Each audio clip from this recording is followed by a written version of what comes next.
Ciao and benvenuti. Today I will be doing another Sicilian specialty. This is actually a Mamma Lucia. Mamma Lucia is my mom specialty and it's bracciola. Bracciola it's effectively meat thinly sliced, rolled together, and inside it's got lots of good stuff. There are different variations and different ways of doing it. I will be following my mom's recipe. I spoke to my mum this morning and she said to me that the meat need to be of good quality, but also a little bit fattier and very thin. I actually have got sirloin steak here and it's not that thin, so I'm going to make it thinner in a minute. I am removing the fat from the outside as I'll need to bash this and it will not bash very well with the fat. To bash it, I use this little tool and I bought this online, very cheap. I've just done one and it looks perfect. I'll show you what I do. I'll go from the middle towards the outside and oops, besides making a lot of noise, it's very effective.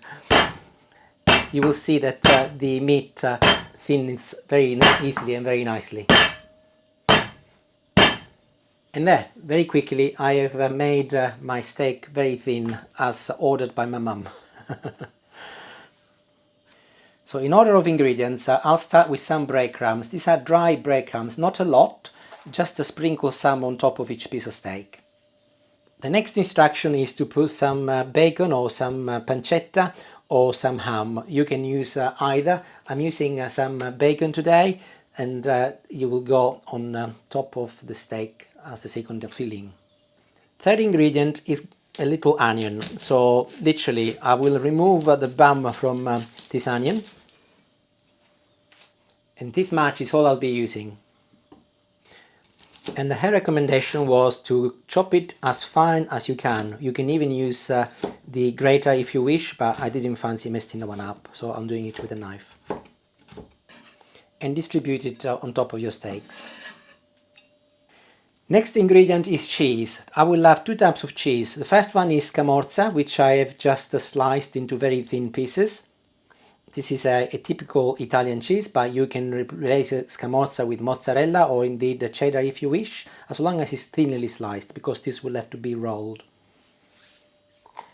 And also you need to sprinkle a little Parmesan cheese, or you can use pecorino, it doesn't really matter. Apparently if you use pecorino it's a little bit more tastier, but I'm using Parmesan today. Now here is an interesting ingredient. This is dried fruit. And this is a very typical thing they do in Sicily with these dishes. It's very sweet, but if you like dry fruit, definitely try it. You will not be disappointed. Obviously, if you don't like it, do not put it in. Another typical ingredient is pine nuts. These are quite expensive actually, and you can replace them with pumpkin seeds. However, I did say to my mum that I would be following her recipe to the letter, so I'm using pine nuts, but by all means replace them with pumpkin seed if you find them expensive. I have boiled an egg and I'm now slicing it into pieces, and this is another ingredient from Mamma Lucia's recipe. And I will be putting it on mine, because Julie don't particularly like it, so she has asked me to just do mine and not hers. I will have to eat this. And lastly, this is my dad's contribution, as he was on the video call as well. He did say if you've got any fat left over, just put it in as well. It will definitely help. So I'll do it on mine, but not on Julie's, as she is not keen. And we are nearly there. A little salt and some pepper, of course, and a tiny little drizzle of olive oil. And we are now ready to roll them and close them. You will need some toothpicks. You will need 3 per roll of beef.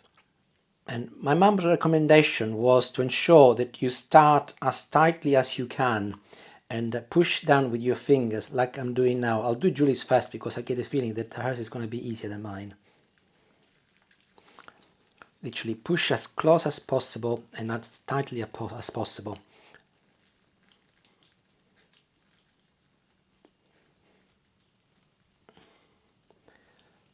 There, and that is one done. I'll put it on one side. Let's move and do mine now. Ensure that your filling is as close to the center as possible, and do the same. Just roll it as tightly as you can, and with your finger push the filling towards the middle. Some of the filling has come out, so I'll push it back in. I knew mine was going to be a little bit more challenging. Perfect. And now we need to close them. So get hold of your toothpicks and overlap some of your meat as much as you can. And go in, go through this meat and out again. Like this. So that is locked. We will do the other side. Push it inside it and go in through the meat and out again. There.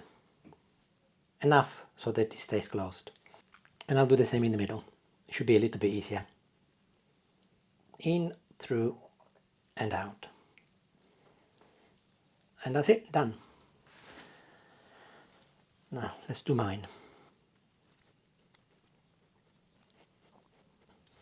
And mine is done as well. On mine I've put a fourth toothpick so that I can identify from Julie's. The meat, which one could argue is the more difficult part, is done and we're now going to be cooking it. So put a little olive oil in a frying pan and add a very small amount of finely chopped onion. This is exactly the same quantity as to what I put inside my meat rolls. Within a couple of minutes the onion will have softened up a lot and we are now ready to add our meat. Add the meat and we're going to be sealing it. The word in Italian actually is rosolare, where we're going to be browning all sides of the beef. And also ensure you do the head and the bottom of each meat roll as well. Perfect. I'm happy that everything is brown enough, and I will be adding half a liter of passata and a few leaves of fresh basil. And turn your meat around so that everything is covered in sauce. Also, I will be adding a pinch of salt to the sauce as well. And lastly, as this is going to be quite a liquidy sauce, literally this is about 1/3 of a tablespoon of tomato puree. As soon as the sauce boils, which is doing it now, I will turn it down into a simmering position and I'll place the lid on. And they are pretty much done. I'll let them cook now for 35 to 40 minutes, nice and long and slow, so that the meat on the outside obviously will cook nicely, but also the ingredients in the inside will need to fuse with the rest of the sauce and so on. So I'll see you in a little while. Halfway through the cooking, just go along and turn them around so that they will cook evenly both sides, and place the lid back on. Now, let me tell you something about this dish. When I was a little boy, we used to have this on a Sunday. It was a bit of a Sunday treat. And what my mum did, she cooked the meat, just like I'm cooking, and then the pasta sauce is what she would have used to do the pasta. And I will be doing the same today. Literally, I did tell you, I'm following step by step what she used to do. And the choice of pasta is entirely up to you, but we often used to have fresh pasta, or otherwise we would use also rigatoni, because then the sauce will get in, and the sauce will be absolutely wonderful because it will have got all of the flavors from the meat and all of the ingredients I put in. Today I will be using this pasta, which I found in a supermarket, and it's called, I cannot tell you the brand, but it's called macaroni al ferretto. Macaroni al ferretto, which reminds me very much of the sort of fresh pasta that we used to eat on a Sunday, so that would be even more authentic. And we're there. I've let them cook for 40 minutes actually, to make sure, because I want to make sure that the meat is nice and tender. So I will be removing them from the sauce and place them in a bowl. And I'll let them cool down for a few minutes first. With the sauce, I'll put some more basil, some more fresh basil, and obviously it is off the heat, and I will place the lid on, and I will be removing it altogether. In the meantime, I will be cracking on with my pasta. So in a saucepan full of water. Once it's boiling, add a little salt and add your pasta. This pasta will take approximately 9 to 10 minutes to cook. And Julie has arrived, ready for the grab. Buonasera. Yes, buonasera indeed. Okay, the first job to do is to remove the toothpicks from the meat rolls. So mine has got 4, 1, 2, 3, 4, and that's yours, Julie, by the way, because you got no egg in yours. Please ensure that you make this your first job, that the removal of the toothpicks. They can be quite dangerous. This is always his thing. He's always paranoid about everybody removing. And count them. So I should have 7. 1, 2, 3, 4, 5, 6. Hold on a second. 1, 2, 3, 4, 5, 6. I tell you, I'm an accountant after all. And I will be slicing mine to see what it looks like.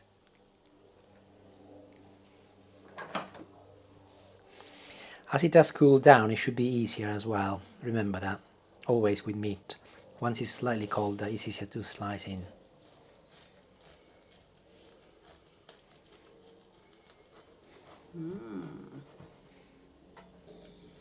This is one of our favourites. This is often one the kids would say they wanted for their birthday meal, wasn't it? They would. I'm gonna pick one from the middle, and you can see actually the egg there. This is the bacon. This is the fat. This is my dad's recommendation, by the way. And the smell is absolutely amazing, by the way. And I'm going to leave mine like this for now. Best way to taste if the pasta is cooked, as I always say, is to taste it. Yeah, it's done actually. Perfect. I've tried the pasta, and back in 1980, when my mum used to make it, she used to add the sauce afterwards, and that is exactly what I'm going to do. I remember that this is the way she always used to do the pasta. Put some sauce on top, and you would have to mix it yourself.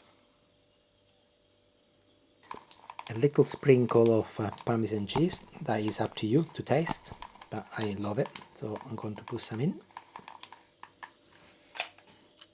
And as I often do, to garnish, a little leaf or a couple of leaves of basil.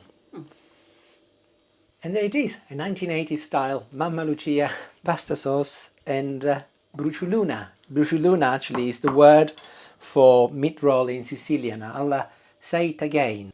Brucioluna. Bruciolona. Brucioluna. But braciola is the Italian word. What are you trying first? It's got to be the pasta, hasn't it? I'll try the pasta first, yeah.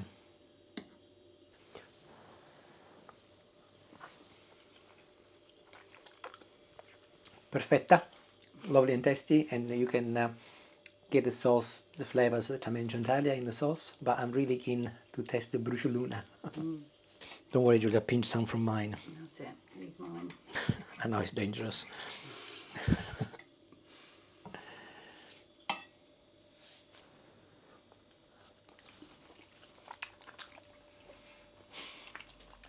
It's just like being back at home in 1980. It's identical. And tell you one thing that you can really taste is the dry fruit, and that gives that extra level of sweetness. But everything is delicious, so what can I say? Try it, you will not be disappointed. Thank you for watching. Have a good Sunday, and see you later. Bye.